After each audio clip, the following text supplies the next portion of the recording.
Администрация Барака Обамы планирует увеличить военную помощь Украине и надеется, что Конгресс выделит на эти цели дополнительные деньги из бюджета на 2015 год. Об этом после визита Джо Байдена в Киев сообщили журналистам американские официальные лица.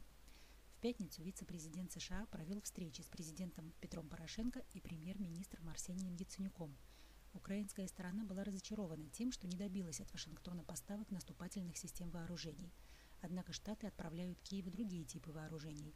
Формально они считаются оборонительными, но могут быть использованы в любых операциях на поле боя, отмечает ТАСС. Как заявил один из представителей США, на Украину уже доставлены первые радары для выявления и подавления минометных расчетов. Еще несколько окажутся там в ближайшее время. Также туда уходят излишки военной техники, армейские внедорожники «Хамви» и другие машины. На эти цели уже выделено $100 миллионов, другие суммы будут обсуждаться с Конгрессом.